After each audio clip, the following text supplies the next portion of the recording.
Bonjour tout le monde et bienvenue sur Mini PDLV. Dans cette nouvelle revue de modèle, je vais vous présenter ce Ford Transit à l'échelle 1/18e. Un modèle pas très commun et il y a quand même des raisons à ça. Vous avez l'habitude, dans un premier temps, je vais vous le présenter en musique. Dans un deuxième temps, je vais vous parler du Ford Transit. Et dans un troisième temps, je vais vous parler de cette grande miniature à l'échelle 1/18e. On commence en musique. Allez, c'est parti, go!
Je vous le disais en introduction, le Ford Transit c'est une longue histoire, c'est un véhicule qui est toujours commercialisé de nos jours, et son histoire elle remonte à 1965.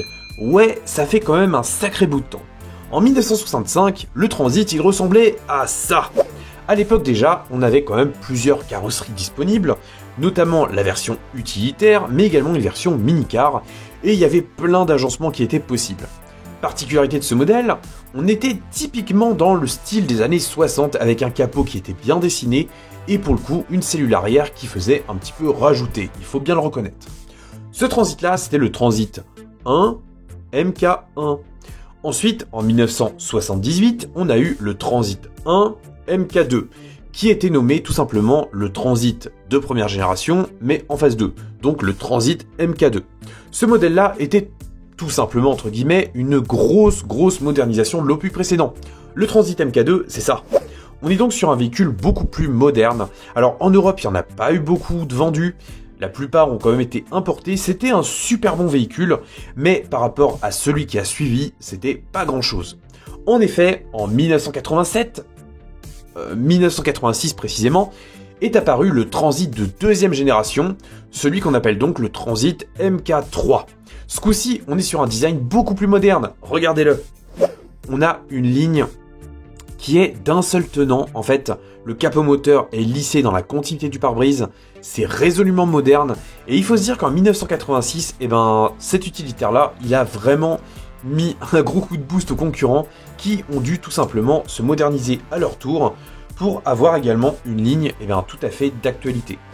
Et là, ce Transit-là, ça a été vraiment un monstre de volume de vente, parce qu'il était disponible dans plein de carrosseries, il y avait plusieurs longueurs disponibles, plusieurs hauteurs, plein de carrosseries, plein de versions, plein d'aménagements, bref, il avait tout pour plaire ce Transit.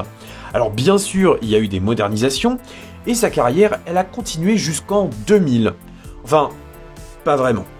Parce qu'en 2006, donc 6 ans après la fin de commercialisation, il y a un petit fabricant qui s'appelle Jiangling Motors Corporation, JMC pour les intimes, qui est un fabricant chinois qui a justement racheté les licences de divers fabricants, à savoir Renault, il y avait également Ford, fatalement, et Isuzu, si je dis pas de bêtises. Et donc, JMC fabriquait directement ces modèles et les revendait pour le marché chinois spécifiquement. Et donc, ces modèles-là, ils ont permis de s'ouvrir déjà au marché chinois, qui est un marché en plein essor, et donc notamment d'ancrer un petit peu Ford en Chine. Il faut savoir également qu'il y a eu beaucoup de modernisations opérées, aussi bien au niveau des technologies que du design, ce qui fait que pour nous, avec notre regard d'Européens, on a vraiment l'impression de voir un vieux Transit passer sous Botox. Dans les faits, c'est un peu ça, mais globalement, le travail de modernisation a été très important. Ensuite, en 2000 tout rond, est arrivé le Transit 3, pour le coup qui s'appelle Transit MK4, qui lui est beaucoup plus moderne de conception. C'est vraiment un modèle qui s'appuie sur l'expérience du Transit précédent pour aller encore un peu plus loin. Mais globalement, la recette est la même. Il faut savoir que l'offre de motorisation, elle était quand même assez incroyable parce qu'il y avait des moteurs 4 et 6 cylindres. Il y avait même des versions qui étaient relativement performantes. Notamment, il y a même eu un Transit qui est allé sur le Nürburgring aux mains expertes de Sabine Schmidt et qui est parvenu à faire un temps d'un petit peu plus de 10 minutes.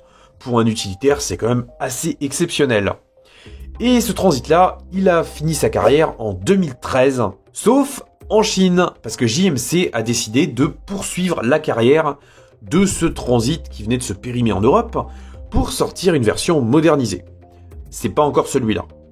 La version que je vous présente ici, c'est un modèle qui a été présenté au Salon de Pékin en 2020. Ouais, ça fait pas très longtemps. Et le but, c'était tout simplement de permettre à ce Transit de poursuivre sa carrière encore pas mal d'années. Alors, les changements sont énormes et il faut savoir que déjà, on a 2 nouvelles optiques à l'avant. On a également une calandre qui est totalement redessinée, qui s'inspire grandement des productions actuelles de chez Ford. Et on a également beaucoup d'améliorations qui sont apportées au niveau du châssis. Alors, il faut savoir que le Transit MK4, c'est une base qui est particulièrement intéressante, d'autant plus qu'elle est disponible en version traction ou propulsion. Donc en fonction du type de transport qui est fait, c'est pas mal de choisir l'un ou l'autre. Il y a en tout plus de 70 améliorations majeures qui ont été apportées par JMC pour ce Transit spécifiquement destiné au marché chinois. Donc c'est quand même pas rien, et ça se perçoit aussi bien à l'avant qu'à l'arrière, qui lui aussi est savamment modernisé.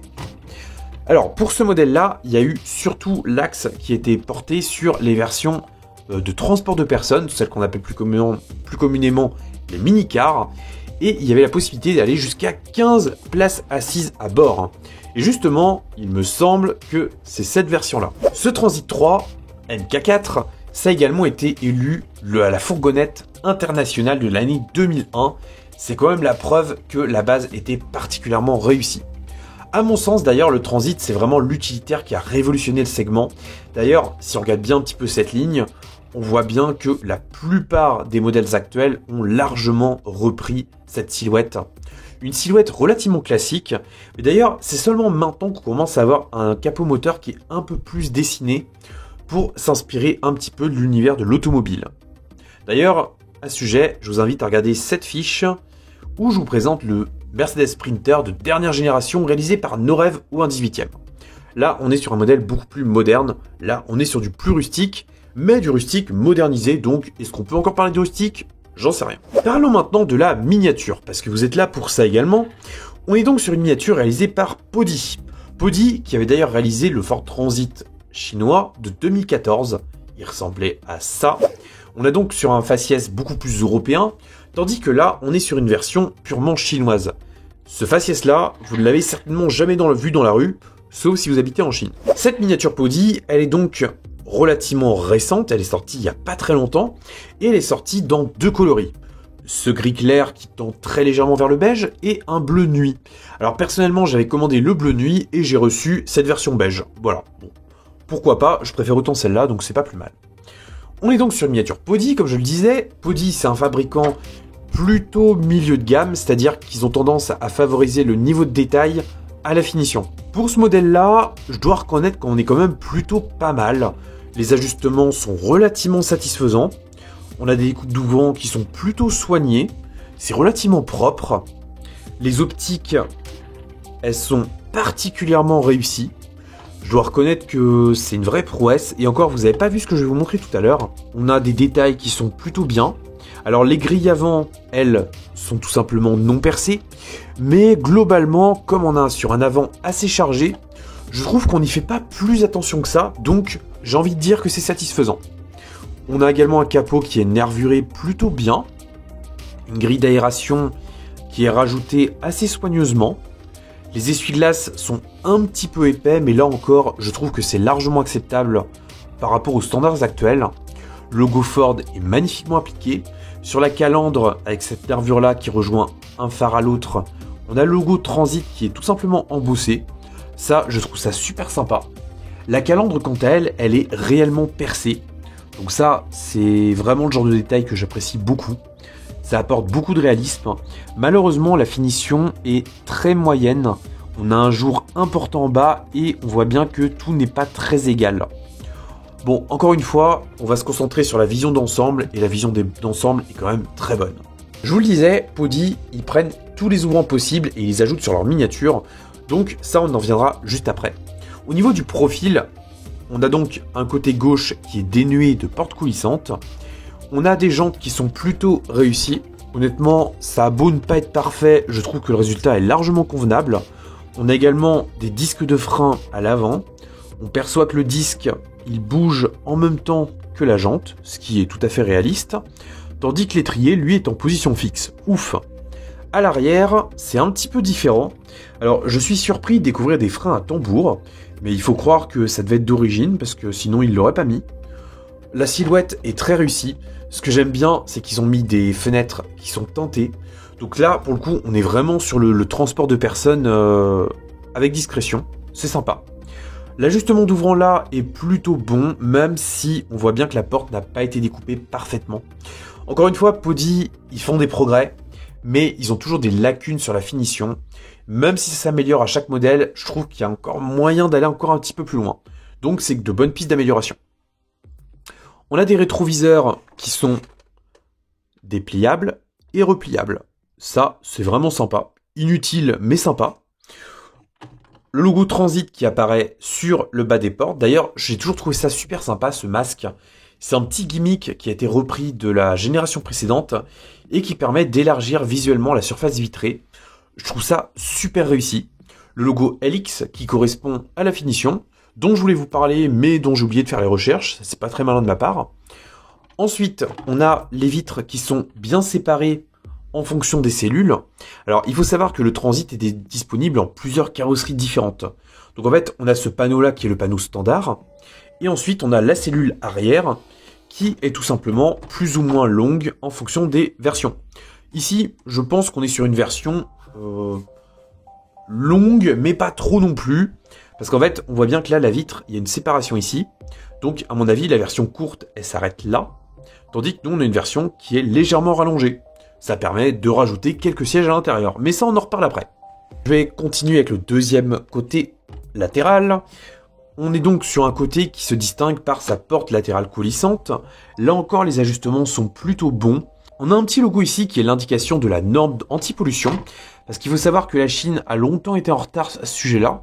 Et là, comme ils se sont améliorés, ils ont eu l'idée de mettre un petit sticker avec une petite feuille. Bon, ça fait écolo. Est-ce que ça l'est vraiment? Je sais pas. Dans tous les cas, le moteur, c'est un 2 litres de diesel de 190 chevaux. Mais on va le découvrir tout à l'heure. Le côté est donc tout à fait correct. Le rail lié à la porte coulissante est un petit peu visible. Bon, là encore une fois, il faut tout à fait admettre que déjà, offrir une porte coulissante qui est réellement coulissante, c'est très cool. Et donc, fatalement, il y a des contraintes. Donc, ils ont fait un rail un peu visible. Tant pis. Sinon, hormis ça, c'est plutôt bon. Alors, les poignées de porte, elles, sont tout simplement moulées sur les ouvrants. Petit bémol à ce niveau-là, parce que c'est vrai que ça aurait pu être un peu mieux. Alors, la peinture, je ne m'y suis pas attardé, mais elle est absolument dégueulasse. Ouais, je crois que c'est le mot. C'est très granuleux, on voit bien qu'il y a beaucoup d'imperfections. Là, la peau d'orange, je pense qu'elle est même plus que sur une orange. Donc tout ça, c'est des petits détails qui ternissent un peu le bilan. Mais ça revient sur ce que je vous disais initialement. Pody, niveau détail, c'est génial. Niveau finition, c'est pas génial. L'ajustement du bouclier arrière, on voit bien qu'il est totalement inégal également. Donc là encore, il y a des progrès à faire. Mais même si c'est pas génial, il y a quand même des améliorations à chaque modèle, il faut le noter. Et encore, je vous ai pas montré le meilleur sur ce modèle-là. Vous allez halluciner. Passons maintenant au cul de notre Transit. Un arrière qui est plutôt joli. Alors, je me suis permis de retirer les décalcomanies pour tout simplement avoir un logo Ford à droite, un logo Transit à gauche. Là, encore une fois, on a beaucoup de petites pétouilles dans la finition. La peinture est malheureusement assez mauvaise. Les portes ne sont pas parfaitement ajustées. On voit bien qu'il y a un petit jour qui apparaît. Les charnières sont plutôt visibles, mais encore une fois, c'était également le cas à l'échelle 1. Alors peut-être pas autant, mais je trouve ça pas dérangeant du tout. Les optiques sont également plutôt pas mal, mais on a une texture qui est bien, les points de fixation apparaissent un petit peu trop à mon goût, mais il y a des jeux d'habillage, donc globalement c'est pas mal. Les troisième feu stop sont des pièces rapportées également, donc là ça accroît le réalisme, c'est le genre de détail que j'apprécie. Donc globalement c'est plutôt bon. Au niveau du toit, on a une antenne qui est de toute petite taille. Oh tiens, elle est flexible, c'est mignon. Bon bref. Et on a le toit qui apparaît comme ça. On a ici un espace qui est totalement fermé. Je pense que c'est pour les transits qui vont avoir l'option toit panoramique, ou du moins un toit ouvrant à l'arrière. Celui-là ne l'a pas, donc fatalement la découpe existe quand même, histoire de standardiser la production, mais on n'a pas d'ouvrant. Un truc sympa, on va le découvrir en retournant notre transit. Alors déjà, un truc que j'ai trouvé génial, c'est que si je tourne les roues arrière, on a l'arbre de transmission qui tourne aussi. Ça, je trouve ça génial. Inutile, mais génial. Donc ça montre bien que cette version-là, c'est une version propulsion. Les roues arrière entraînent le véhicule. On a également un châssis qui est pas trop mal modélisé. La ligne d'échappement, elle part jusqu'au moteur et elle atterrit jusqu'à l'arrière. On a deux silencieux, on a une direction qui est fonctionnelle, et on a également un petit cache comme ça qui est assez bizarre. Et si on le retire, mince, j'ai oublié de prendre un outil, on découvre qu'il y a une pile. Ouais, une pile. Vous comprendrez assez vite pourquoi. Mais globalement, c'est plutôt pas mal. Ce que j'aime bien aussi, c'est qu'on a une roue de secours qui a véritablement un pneu en caoutchouc, comme ceux des autres roues. Donc tout ça, en fait, ça renvoie une image qui est très positive. En plus, on a ce sentiment de lourdeur qui renforce un peu tout ça. Donc globalement, les sous-bassements, encore une fois chez Podi, c'est très très bien. D'ailleurs, on note également qu'il n'y a aucune inscription sous ce modèle-là. Donc j'ai longtemps hésité avant d'affirmer que c'était un modèle Podi. D'ailleurs, j'espère toujours à ce jour ne pas m'être trompé sur le nom du fabricant. Mais il n'y a vraiment aucune indication. Et malheureusement, l'étude de la boîte ne m'a apporté absolument aucune réponse. Bon, maintenant, il est temps de parler un petit peu des ouvrants. On va commencer par le capot moteur. Et on découvre une baie moteur qui est plutôt bien remplie. Alors le moteur, on distingue notamment l'admission qui prend l'air via ses grilles. Le moteur est quand même assez renforcé, je pense qu'il est légèrement en suspension sur l'axe de roue avant, ce qui permet une meilleure répartition des masses. C'est donc une baie moteur qui est plutôt sympa. Je vous le disais, c'est un moteur 2,2 litres diesel de 190 chevaux qui est couplé systématiquement à une boîte manuelle à 6 rapports. Bon, ça a beau être sympa, les charnières sont quand même un peu visibles quand même, mais ça fait le travail. Globalement, je trouve que c'est plutôt sympa. Les portes avant. Alors, on est donc sur un intérieur qui est plutôt bien modélisé. Vous avez l'habitude, je vais vous mettre des photos sur la vidéo. On a une planche de bord qui est relativement complète. J'ai l'impression qu'on peut... Oh, c'est génial, inutile mais génial. On peut même ouvrir la boîte à gants. D'ailleurs, il y a un retour haptique, donc ça c'est sympa. C'est-à-dire que si on la relève un peu, elle s'aimante automatiquement pour remonter dans la planche de bord. Le tableau de bord est donc plutôt pas mal. Comme souvent chez Podi, la finition, elle est perfectible. Mais il y a des choses qui me plaisent, comme par exemple le fait que les grilles d'aération soient entourées d'un filet gris. Les compteurs, on voit bien qu'ils sont également imprimés, donc ça c'est pas mal. On a 3 sièges à l'avant, le siège conducteur qui est isolé, et 2 sièges centraux et tout à droite, qui sont en fait moulés pour faire une seule banquette. Les attaches de ceinture sont bien reproduites en rouge, donc tout ça c'est super sympa également. Les ceintures de sécurité apparaissent sur les montants B, donc en vrai c'est tout à fait correct. Les charnières sont également d'une finesse que je trouve vraiment très bonne. Donc là encore une fois, ça fait beaucoup de détails très sympas. Le sol n'est pas habillé de feutrine, mais c'est largement correct. Passons maintenant à la porte latérale coulissante. Alors, en l'ouvrant, on découvre une chose, c'est que déjà, elle tient bien, qu'elle est aimantée également, mais qu'elle a un débattement qui est plutôt faible. Alors, ce coup-ci, on a un intérieur qui est habillé entièrement de sièges. Donc, on avait 3 sièges au premier rang, on a 2 sièges au deuxième rang, on a 3 sièges au troisième rang, 3 sièges encore au 4e et 4 sièges au 5e. Ça nous fait 12, 14, 15 avec le conducteur. Donc ça confirme bien qu'on est sur la version qui a le plus de sièges. Alors malheureusement, effectivement, c'est vrai que la porte coulissante, elle a un débattement qui est très faible. On a une butée ici, mais également en haut et en bas. Donc au moins la porte tient bien, mais c'est vrai que le débattement est pour le coup un peu minime. Bon, les sièges, il n'y a rien d'exceptionnel à voir. La partie haute du modèle n'a pas été habillée. Ah si, il y a quand même du plastique, j'ai rien dit. Voilà, les sièges sont bons, sans être exceptionnels. Il y a trop rien à en dire, même si c'est quand même sympa d'avoir autant de sièges pour le coup. Si j'ai moyen de faire passer mon téléphone... Oh, il est trop grand, mince. Bon, je trouverai une solution pour vous montrer l'intérieur. Mais globalement, voilà, c'est un intérieur qui est plutôt fidèle. Je trouve ça très sympa d'avoir ce genre de configuration. On note également qu'on a des poignées de maintien qui ont été insérées le long des montants B. Et si on termine avec l'arrière, on découvre pas grand chose. Mais on a tout simplement des habillages et le dos des 4 sièges du dernier rang. Donc là encore, c'est bien niveau détail. On voit bien que cette pièce-là, elle a été standardisée, que c'est la même qui se répète. Donc ça a permis sans doute de réduire les coûts. On a également des petits aimants en bas des portes et un aimant ici, ce qui permet de maintenir les portes fermées.